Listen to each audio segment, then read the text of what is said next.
ఇలా దొండకాయ పచ్చడి నూరుకుందామండి ఈ పూట. ఇగో దొండకాయలు శుభ్రంగా కడుక్కోవాలి, లేకపోతే బాగోవు. పైన అది ఒక జిడ్డుగా ఉన్నట్టుగా ఉంటాయి.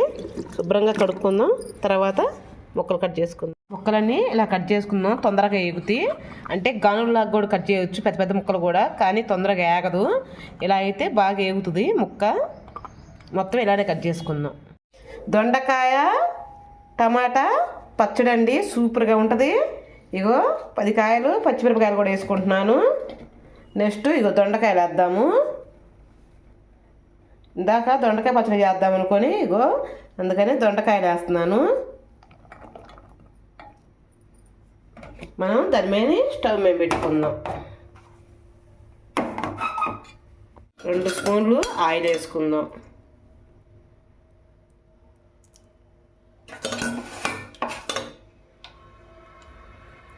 దీన్ని బాగా వేసుకుందాం. ఒకసారి తిప్పుకుందామండి.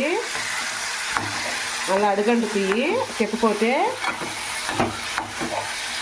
పచ్చిమిరకాయలు చేరేస్తారు. ఎంత బాగున్నాయి అప్పుడు కాయలు ఉచితంగా గుళ్ళే ఉంటాయి. మిరపకాయలు చేను కడిగి పోతే మనకు కావాల్సిన పచ్చిమిరకాయలు తెచ్చుకోవచ్చు. అలా అని ఎవరియో తెచ్చుకుంటాం అనుకోవాల్సిందండి, కొనుక్కొచ్చుకుంటాము. అంటే మనం చేలలో పోతే కోరికలు కాయ ఉంటారు కాబట్టి తీసుకొచ్చుకుంటాము. ఒకసారి ఇలా ఎగరేద్దాము, కిందకి వెళ్తాయి. ఓకే, మళ్ళీ మొగ్గనిద్దాం. దీన్ని మొక్క పెట్టేసి ఒకసారి ఎగరేసుకుంటూ ఉండాలండి, లేకపోతే అడుగంటుతాయి.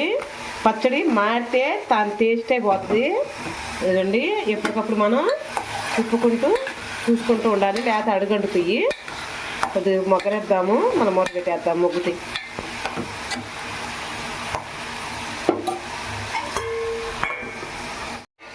ఎంతవరకు చూద్దామండి. కాలేదు ఇంకా. మనకి దొండకాయ ముక్క మొగ్గాలి అంటే, నేను ముక్కలు పెద్ద పెద్దవి కోయలేదు కాబట్టి ఎమ్మటే మగ్గిపోతాయి ఆయిల్లో. ఇగో దీనికి ఎమ్మటే మగ్గిపోతాయి. పర్వాలా, ఒక రకం మగ్గినాయి. కొద్దిగా ఉంటుంది, ఒక 10 నిమిషాలు, ఒక 5 నిమిషాలు అయిపోతుంది. ఓకేనండి, మళ్ళీ మూత పెట్టి మగ్గనిచ్చుకుందాం. మగ్గుతుందండి. ఇలా ఉన్నప్పుడు ఒక రవ్వ చింతపండు వేసుకుందాం. ఇదిగోండి, నేను మరింత అయితే వేయను. చింతపండు ఒక రవ్వ, 1 స్పూను కల్లుప్పు వేస్తాను.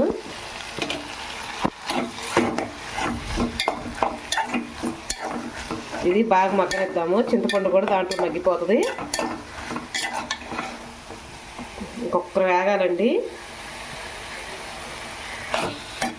అదిగోండి, నూనె కూడా బయటకు వచ్చేసింది చూసారా. ఇంకా మనకి దొండకాయ ముక్క సూపర్గా బాగా ఫ్రై అయింది. ఇంక మనం దాన్ని స్టవ్ ఆపుకొని మనం కొద్దిగా చల్లారాక మనం దాంట్లో పచ్చడి వేసుకుందాం.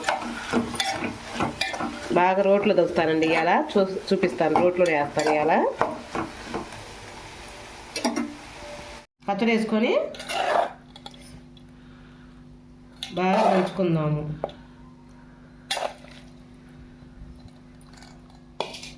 నెక్స్ట్ అల్లం వెల్లుల్లి పేస్ట్ ఉందండి ఒక ఇంట్లో, అది వేస్తున్నాను.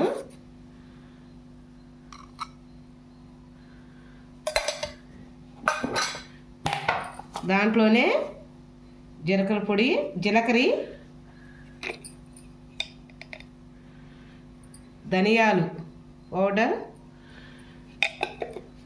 ఉప్పు ఆల్రెడీ వేసానండి, ఇందాక చూపించా కదా.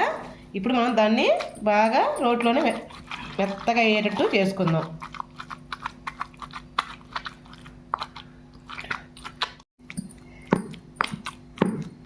మెదిగిందండి. ఇలా ఉంటే చాలు, మరీ ఎక్కువ మెదగాల్సిన అవసరం లేదు. ఇదిగోండి, తొలకలుగా ఇలా ఉంటే చాలు. ఇంక పచ్చడి సూపర్గా ఉంటుంది. ఉప్పు సరిపోయిందో లేదో ఇప్పుడే చూసుకుంటాను.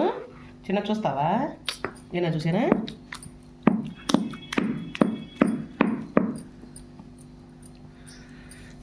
ఓకే, ఉప్పు సరిపోయిందో లేదో చూద్దాం నేను.